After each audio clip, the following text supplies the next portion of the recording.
ne sais pas ce qu'il en est pour vous, mais pour moi, le sujet de l'immortalité, c'était de la science-fiction il n'y a encore pas très longtemps et c'était censé le rester pour un bon moment. Et plus j'écoute les scientifiques à ce sujet, et plus je vais de surprise en surprise. C'est ce dont je vais vous parler dans cette vidéo.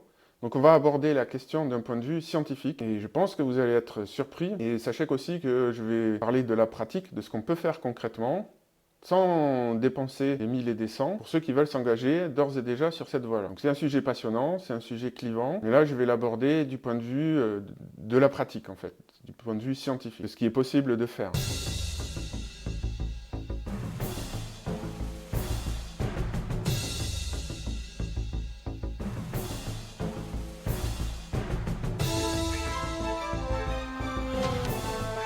Étant donné la nature du sujet, je vais prendre quelques précautions oratoires. Donc, je ne vais pas parler de l'immortalité de l'âme, je parle de l'immortalité biologique, voire même simplement du prolongement de la durée de la vie. Je ne vais pas parler d'eugénisme, de savoir si c'est quelque chose de naturel ou pas de prolonger la vie.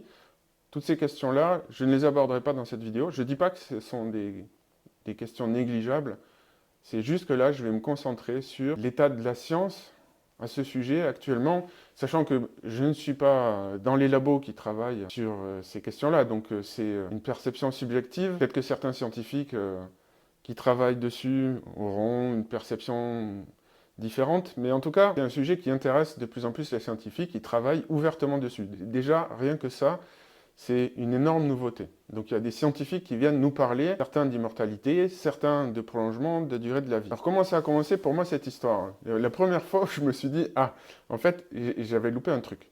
Et je me suis dit, ah oui, c'est vrai que quand on voit les choses sous cet angle, c'est complètement différent. Alors j'ai pas retrouvé la vidéo que j'avais vue à l'époque, il y a, je sais pas, 5 ou 10 ans, je me souviens pas. Mais par contre, je me souviens très bien de la logique de ce qu'expliquait l'intervenant. Donc il nous disait, en fait, tout simplement, imaginez qu'on trouve une technique, que ce soit une thérapie génique, que ce soit un cocktail chimique, que ce soit autre chose, peu importe, qui permette de prolonger la vie de 20, 30, 50 ans. Et bien, il se trouve que pendant cette période de temps, on va peut-être faire d'autres découvertes. 50 ans, c'est long. Et pendant cette période de temps, on va peut-être découvrir de nouveaux moyens de prolonger la vie. Peut-être qu'au départ, on ne va savoir prolonger la vie que chez les jeunes personnes, par exemple. Peut-être que ça ne marchera pas chez les personnes trop âgées parce que on ne saura pas rattraper le truc. Mais disons que, voilà, on arrive à prolonger la vie, on commence à arriver à prolonger la vie de certaines personnes. Et donc ces personnes, elles vont avoir 50 années de vie de plus que les autres. Et pendant ce temps-là, pendant qu'elles vont vieillir, et avec le temps qu'elles auront en plus, il y aura sûrement d'autres découvertes qui vont être faites. Alors bien sûr, on ne peut pas anticiper le rythme de ces découvertes, mais en tout cas, c'est sûr que ça augmente leur chance. Donc il se pourrait très bien que, au cours de la période de temps dont elles vont disposer, il y ait d'autres découvertes qui sont faites, qui peut-être pourront aussi s'appliquer à elles. Et peut-être que ce seront des prolongements qui seront encore plus importants. Peut-être qu'on pourra rajouter 200 années de vie, ou peut-être beaucoup plus. Peut-être qu'on va trouver comment la prolonger indéfiniment. Et en fait, comme ça, en passant de palier en palier, une personne qui gagne 30 ans, puis qui regagne derrière, on ne sait pas, peut-être que ça sera juste 5 ans, et puis peut-être qu'après, on fait un gros progrès et ça sera 100 ans d'un coup. Ben peut-être qu'en fait, d'ores et déjà, là, aujourd'hui, il y a des personnes qui sont nées qui ne mourront pas. C'était la logique de ce qu'expliquait l'intervenant. Alors c'est sûr que c'est spéculatif, on est d'accord. Il se peut qu'on découvre un jour qu'il y a une raison fondamentale et indépassable qui fait que l'humain ne peut pas dépasser, je ne sais pas, 300 années de vie, ou peut-être que c'est 120 ans. On n'en sait rien. Mais il se trouve que, pour le moment, par rapport aux autres animaux sur lesquels on fait des expériences, notamment les souris, qui sont des mammifères comme nous, on a réussi déjà à prolonger leur vie au-delà de leur espérance de vie naturelle qu'on observe en règle générale, notamment dans les labos. Donc rien n'interdit de penser qu'on puisse prolonger la durée de vie, et que pendant cette durée, on puisse la re-prolonger, et ceci indéfiniment. Donc l'intervenant disait, il se peut que là, dans la salle, parmi vous, probablement plus si c'est les jeunes, plus parmi les jeunes, il se peut qu'il y ait des personnes qui soient virtuellement immortelles, qui ne mourront pas. On n'en sait rien, en fait. On en est là, aujourd'hui. Et à l'époque, bon, j'avais trouvé l'idée séduisante, mais je m'étais dit, oui, bon, c'est très théorique, ce truc-là. Et même si c'est pas faux, ça sera peut-être pour les prochaines générations. Ça sera peut-être pas pour la mienne ou la vôtre. Bon, je sais pas quel âge vous avez, mais bon, voilà. Et là, je découvre que, vous allez voir, qu'on est peut-être beaucoup plus proche de cette bascule qu'on ne le croit. Sachant que, maintenant, on des entreprises comme Google, depuis 2013, qui a fondé Calico, et dont l'objectif, c'est de tuer la mort. Et ils ne sont pas les seuls à faire des recherches là-dessus. Évidemment que le scientifique ou l'entreprise qui va trouver comment prolonger la durée de vie, va faire des gains financiers pharaoniques. Comme on est en pleine période d'accélération, avec les IA qui maintenant sont capables d'aller décoder le génome, créer des nouvelles molécules en masse, bon, il se peut que ce projet aboutisse plus vite qu'on ne pense. Mais en tout cas, pour le moment, on n'en est pas là, et je vous ai dit que j'allais rester dans le concret. Alors maintenant, on va parler de ce que disent les scientifiques. Est-ce que la mort est une fatalité? Donc là, je vous ai dit, en théorie, on va peut-être pouvoir prolonger la durée de vie indéfiniment, mais dans la pratique. Bon, en fait, là, on a ici Chris Fields, qui est un scientifique de haut niveau. C'est pas, à ma connaissance, c'est pas son domaine, l'immortalité, mais il a quand même fait une intervention dessus qui est très intéressante parce qu'il s'intéresse beaucoup à la biologie. Et là, en fait, ce qu'il nous dit, je grossis un peu pour que vous voyez mieux, c'est que dans l'arbre phylogénétique, il y a des tonnes d'espèces. Bon, il y a beaucoup de microbes, d'éponges, de champignons, etc., etc. Mais la plupart, en fait, sont virtuellement immortels. Quand je dis virtuellement, l'immortalité biologique, évidemment, si vous prenez une bombe atomique sur le nez, vous n'allez pas survivre. Ce n'est pas une immortalité fantastique comme dans les films. Mais par contre, ce sont des organismes qui, s'ils ne se font pas manger ou s'ils ne se font pas détruire pour une raison ou pour une autre, peuvent vivre indéfiniment. Et en fait, dans l'arbre phylogénétique, ce que nous explique Chris Fields, c'est que ce sont certains eucaryotes, donc les plantes et les animaux, qui meurent, et encore pas tous là-dedans, on va le voir après. La plupart, en fait, des êtres vivants, alors c'est pas les êtres vivants qu'on côtoie au quotidien, puisqu'on côtoie des animaux et des plantes principalement.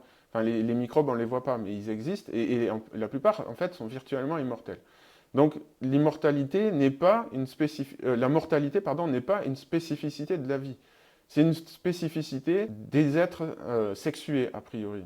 Parce qu'en fait, la sexualité fait que pour assurer un brassage génétique optimal, il faut qu'on meure, en fait. C'est une question d'accélération de l'évolution. Mais ce n'est pas une fatalité. Donc, il est tout à fait possible qu'on parvienne à le surmonter. C'est ça le fond du message. Et donc, il existe des macro-organismes qui vivent soit très longtemps, soit qui sont virtuellement immortels. Alors, c'est pas qu'il y en a des tonnes et des tonnes, mais il y a cet arbre, le pin, qui peut vivre plus de 5000 ans, donc ça montre que des gros organismes peuvent vivre très longtemps. Et ensuite, on a aussi une espèce de méduse qui est capable de s'auto-rajeunir et virtuellement de vivre indéfiniment. Donc ce que ça nous dit, c'est que ça semble possible, en tout cas, peut-être pas forcément d'être totalement immortel, c'est-à-dire de vivre pour une durée indéfinie, mais peut-être qu'on peut prolonger la vie, puisque certains organismes y arrivent bien. En plus, maintenant, on sait que nos propres cellules, elles peuvent rajeunir, entre guillemets, elles peuvent retourner à l'état de cellules souches. Et là, ça me permet de faire la transition vers le sujet suivant, qui est donc la régénération. Alors ici, je vous montre Michael Levin, à gauche, qui travaille sur justement la régénération et les planarias. Alors on sait que la régénération existe déjà chez certains animaux, notamment la salamandre, qui peut faire repousser ses pattes. Ce qu'on sait moins, c'est que ça existe aussi chez l'humain jusqu'à environ 7 ans. Si un enfant y perd son doigt, il est capable de le faire repousser. Donc ça veut dire que cette capacité, on l'a quelque part en nous. C'est juste que pour une raison qui nous échappe pour l'instant, en tout cas pour une raison génétique, on va dire, notre corps décide qu'il ne va plus utiliser cette capacité, mais il en dispose visiblement. Et donc Michael Levin, qui est un chercheur vraiment très avenant, il s'exprime sur des podcasts, il est invité sur certaines chaînes YouTube, il explique ses travaux. Je l'ai contacté une ou deux fois, elle m'a répondu très gentiment. C'est vraiment, pour un chercheur de son niveau, je trouve ça assez incroyable, qu'il prenne du temps comme ça pour répondre à des inconnus. Et donc lui, il travaille sur les planarias. Donc les planarias, c'est ces espèces de vers que je vous montre ici. Ces vers, a priori, sont comme les méduses, virtuellement immortelles. Mais en plus, ils ont la capacité de se régénérer. Si vous les coupez en deux, en fait, ils vont régénérer deux planarias qui auront, en tout cas, une partie de la mémoire de la précédente. Donc c'est des êtres, pour le coup, qui sont presque indestructibles. On peut les couper jusqu'à plus d'une centaine de fois et ils arrivent à se régénérer. Et donc Michael Levin, il travaille sur la bioélectricité. Et là, ce que je vous montre ici, c'est une planaria qu'on a coupée en deux et pour laquelle on a fait pousser une deuxième tête de l'autre côté en modifiant sa bioélectricité. Parce qu'en fait, les cellules sont intelligentes. Leur intelligence, elle sert à la morphogénétique, c'est-à-dire à fabriquer la forme de l'organisme. Et ce qui se passe, c'est que en modifiant la bioélectricité, on arrive à reprogrammer les cellules pour faire un petit peu ce qu'on veut. Ce que Michael Levin a tenté de faire avec son équipe, c'est pas seulement de couper et de faire repousser une tête ou de faire repousser une queue. Ils ont réussi à faire pousser des yeux à l'arrière, par exemple. Et là, il se passe des choses assez incroyables. C'est-à-dire que s'ils donnent le code à la planaria, par exemple, s'il y a une planaria qui repousse, de mettre des yeux de l'autre côté, il se trouve qu'elle va câbler ses yeux vers le cerveau qui est resté à l'avant. Là, on les découpe, mais on peut en faire grandir exactement comme on veut. Donc on peut lui mettre les yeux au niveau de l'arrière-train, et ce qui est fou, c'est que ses yeux vont être fonctionnels, parce que en fait, les nerfs vont se prolonger jusqu'au cerveau qui est devant. Il montre qu'il y a une forme d'intelligence cellulaire qui est à l'œuvre. C'est la découverte de Michael Levin. Moi, je pense qu'il aura un prix Nobel pour ses travaux un jour ou l'autre, c'est pas possible autrement. Et en fait, donc, lui, il travaille sur la bioélectricité, et évidemment, il y a des applications pour le cancer, mais il y a aussi des applications pour la médecine régénérative. Il se peut qu'un jour, il fasse une percée et qu'il découvre comment redéclencher ces mécanismes qui permettent à l'enfant de refaire pousser un doigt. Vous imaginez? Les applications thérapeutiques, vous perdez un pied, vous perdez, je ne sais pas, un œil, vous perdez l'ouïe, et on vous fait repousser ce qui vous manque. Et évidemment, ce qui repousse sera peut-être plus jeune. Peut-être qu'on arrivera à dire aussi de faire repousser quelque chose en meilleure santé. Vous imaginez, vous avez, je ne sais pas, vous avez la cataracte ou enfin je sais pas quelque chose, un gros problème à l'œil, je ne connais pas les pathologies de l'œil, bon bah voilà, on vous l'enlève et puis on le fait repousser. Vous avez passé, ok, peut-être 3 mois sans voir, mais après vous retrouvez un œil de votre jeunesse. Bon, on ne sait pas ce qu'on va pouvoir faire en fait. J'en rigole, mais et aujourd'hui il n'y a pas encore d'application thérapeutique incroyable, mais là déjà ce qu'il fait sur ces vers, c'est déjà de la science-fiction. Et il travaille sur beaucoup d'autres choses, donc je ne vais pas m'étaler dessus, mais vous avez compris la logique. Donc là, effectivement, il n'y a pas d'application concrète et directe de ces travaux. Si un jour, ils arrivent à reprogrammer la bioélectricité de l'humain, bon, ben voilà, il faudra aller voir Michael Levin, passer dans sa machine, et peut-être il nous fera rajeunir ou repousser des membres, ou il nous enlèvera des cancers, ou que sais-je. Et en tout cas, les applications, on ne les connaît pas encore, mais les applications de la santé sont potentiellement gigantesques. Mais là, effectivement, c'est un peu on va être peut-être un peu des consommateurs, entre guillemets. Mais maintenant, on va passer à une toute autre thématique qui est le rajeunissement. Et le rajeunissement, vous allez voir, alors moi, j'ai été scotché hein, parce que j'ai appris. Donc là, c'est le docteur David Sinclair. C'est un chercheur, je ne sais pas si vous voyez bien sa photo, je ne sais pas quel âge vous lui donnez, mais il a 52 ans au moment de la prise au moment de la vidéo. Donc honnêtement, moi, je trouve qu'il ne les fait pas. Je ne cherche pas à vous influencer, mais... Donc lui, qu'est-ce qu'il nous dit ? Il nous dit des choses extrêmement intéressantes. D'abord, ce sont des recherches en cours, évidemment, il faudrait avoir plus de recul pour être catégorique et affirmatif. Et lui, il applique sur lui-même ce qu'il sache, ce qu'il professe. Donc on verra bien ce que ça donne dans le temps. Mais lui, donc, il nous dit qu'il y a l'âge légal et l'âge biologique. Et que ce sont deux choses différentes et que ça se mesure. Ça se voit par les paramètres biologiques internes, et donc ça, on a du recul là-dessus, ça se voit aussi sur l'espérance de vie des gens. Donc les gens qui ont un âge biologique plus jeune vivent plus longtemps. Ça, c'est un fait. Ensuite, il nous dit que l'âge biologique, en fait, se voit aussi manifestement de l'extérieur sur la peau. En fait, des IA sont tout à fait capables de juger de l'âge biologique d'une personne en regardant une photo. Et je pense que nous aussi, on est plus ou moins capable de le faire. Et évidemment, c'est corrélé avec les paramètres biologiques internes, hein, ce que je vous raconte. C'est un chercheur de premier plan, c'est une des personnes les plus influentes actuellement, enfin considéré comme les plus influentes actuellement, David Sinclair, je vous mettrai les liens en description. C'est un professeur d'université, on n'est pas du tout dans des gourous ou des charlatans là, hein. Il n'y a rien de plus sérieux. Hein. Et donc lui, il dit qu'on peut rajeunir. Il l'a fait pour lui, il l'a fait pour d'autres personnes, et il le fait aussi dans son labo, notamment sur des souris, et pas que des souris, mais en tout cas, il fait sur des souris, et il raconte des anecdotes assez incroyables. Apparemment, je ne m'y connais pas en souris de labo, mais apparemment, les souris atteignent la ménopause à l'âge de 12 mois. Et donc, ils auraient utilisé un de leurs traitements envers les souris, enfin, sur une souris cobaye, et elle aurait enfanté à 16 mois après sa ménopause, après avoir constaté sa ménopause. Ils auraient réussi donc une inversion manifeste, un rajeunissement manifeste sur une souris. Et visiblement, lui, il a testé des choses sur lui, il avait des paramètres biologiques à l'intérieur de lui qui indiquaient un certain âge, et il a réussi à se faire rajeunir biologiquement. Alors son discours, en fait, il nous explique qu'il y a eu des grosses controverses et des grosses batailles entre chercheurs. Est-ce que c'est les télomères, la clé du rajeunissement? Est-ce que c'est ceci? Est-ce que c'est cela? Bon, lui, en tout cas, sa piste à lui, il privilégie l'épigénétique. L'épigénétique, il dit, ce qui fait qu'on vieillit, c'est que notre épigénétique se dérègle au fur et à mesure. L'épigénétique, si vous ne savez pas ce que c'est, je vous le dis en quelques mots, bon, on a l'ADN. L'ADN, en gros, c'est des recettes pour fabriquer des protéines, et ces protéines, en fait, c'est ce qui constitue nos cellules. Mais il y a un chef, il y a un cuistot, si vous voulez, qui lit la recette et qui l'applique. Il ne va pas lire toutes les recettes de l'ADN. Par exemple, dans la cellule de l'œil, dans la cellule du foie, dans la cellule de la peau, il n'y a pas besoin des mêmes protéines. En fait, ça, c'est l'épigénétique qui commande, en fonction du contexte, en fonction de je suis une cellule de la peau, je suis une cellule du foie, etc., de produire telle ou telle protéine. Et l'épigénétique, il y a aussi des cycles au cours de la journée qui activent. La nuit, il y a certaines protéines qui sont produites, et puis la journée, il y en a d'autres. Il y a des cycles, les cycles circadiens, les cycles ultradiens.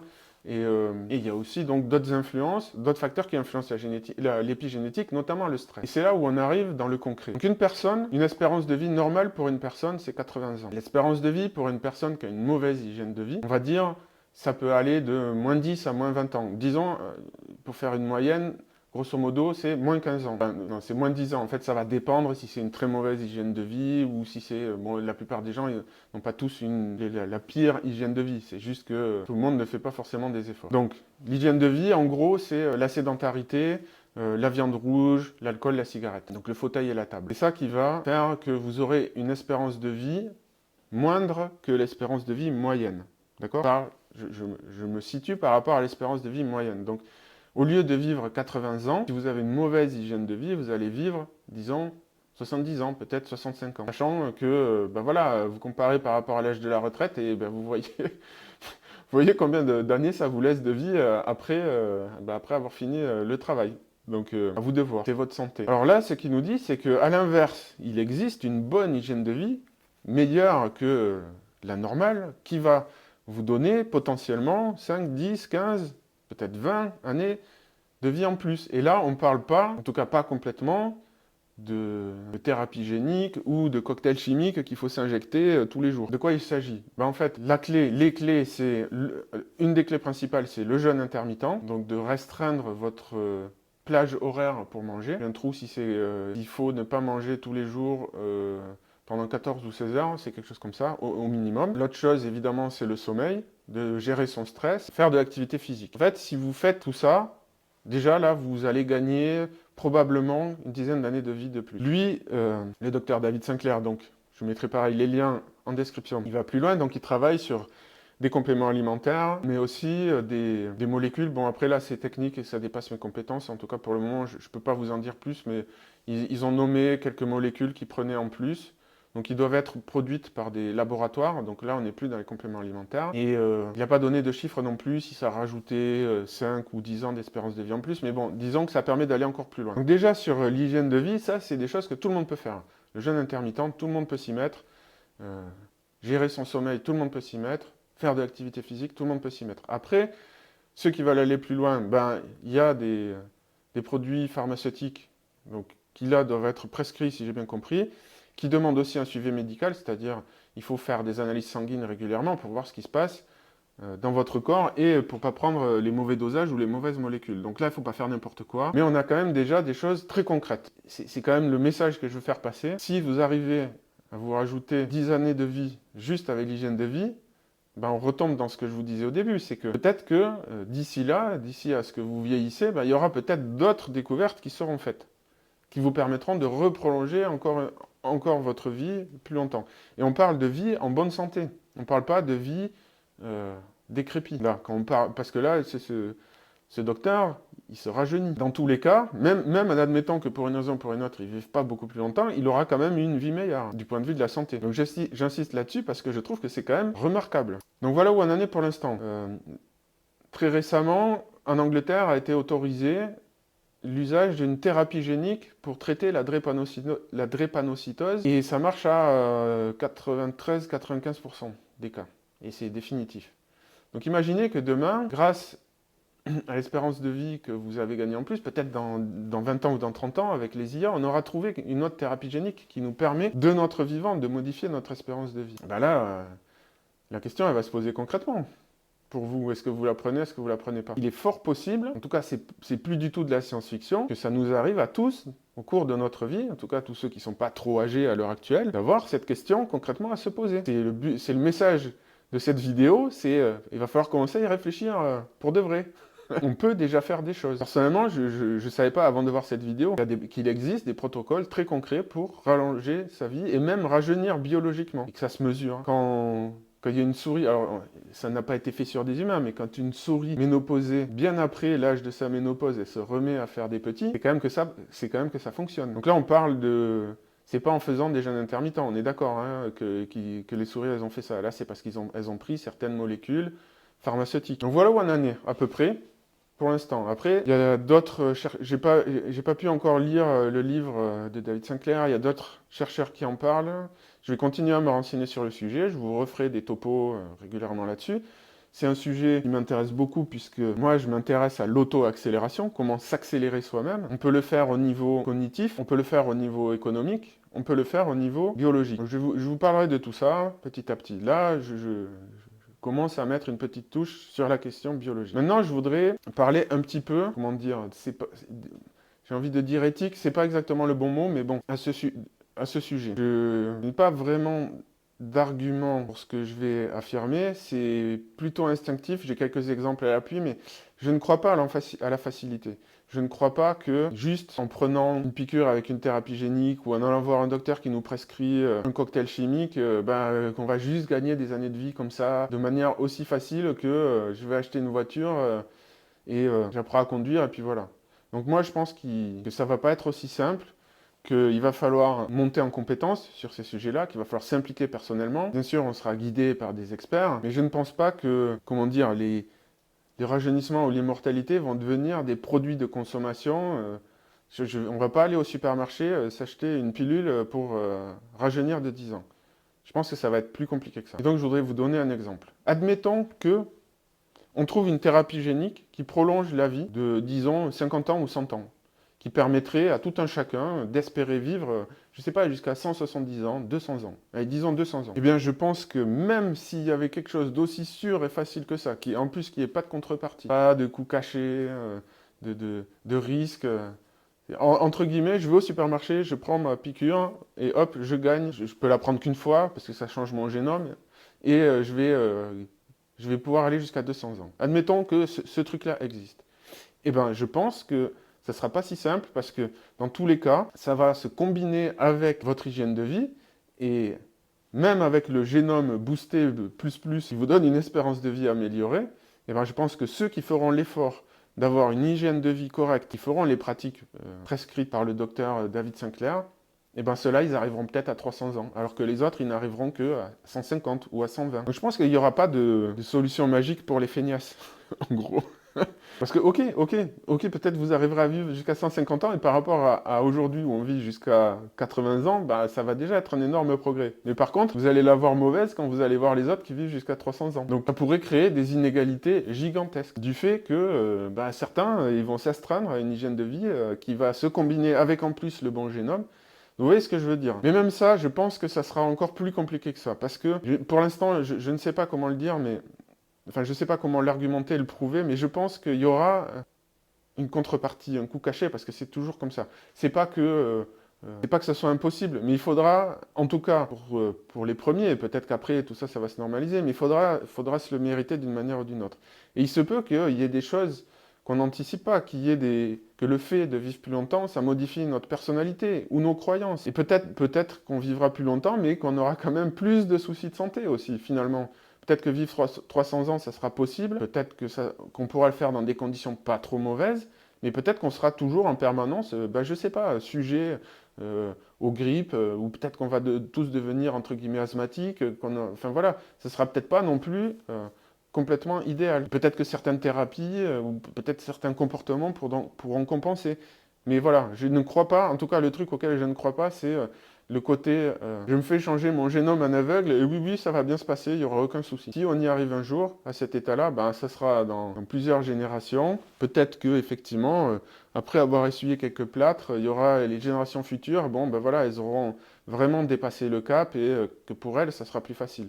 Mais en tout cas, pour nous, là, maintenant, on arrive face à une situation où il va falloir y aller de manière extrêmement prudente, précautionneuse, et je pense qu'on ne pourra pas faire l'économie de la sagesse. Alors, la sagesse, c'est un sujet délicat, je ne vais pas prétendre être dépositaire de la sagesse, ce serait stupide de faire ça, mais c'est aussi un sujet qui est étudié par des chercheurs, notamment John Vervaeke, qui disent des choses très très intéressantes dessus, et donc je reviendrai là-dessus.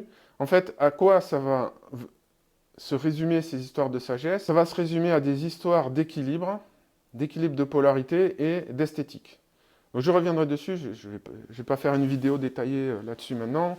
De toute manière, c'est des sujets qu'on approfondit toute sa vie. Mais ce que je veux dire, le fond de mon message, c'est 1. L'immortalité est un horizon, ou du moins le prolongement de la vie est au-delà des 120 ans maximum auquel on est limité aujourd'hui. Donc c'est un horizon qui semble dépassable. Dans la pratique, on a déjà des outils, certains qui sont gratuits, d'autres qui sont quasiment accessibles dès aujourd'hui. Et enfin, je pense que c'est pas quelque chose qu'on peut prendre à la légère, c'est pas quelque chose qu'on peut consommer, c'est vraiment quelque chose dans lequel il faut s'investir si c'est un sujet qui nous intéresse et qu'il faut approcher de manière extrêmement prudente. Voilà, c'est ça le fond de mon message. Donc moi, c'est un sujet sur lequel je réfléchis depuis assez longtemps. Donc maintenant, je vois qu'il y a des outils concrets. Je trouve ça génial. Et c'est une thématique donc, que je vais développer autour de l'auto-accélération, parce que c'est un des 3 sujets centraux que j'ai identifiés pour le moment. Voilà, j'espère que ça vous a intéressé comme vidéo.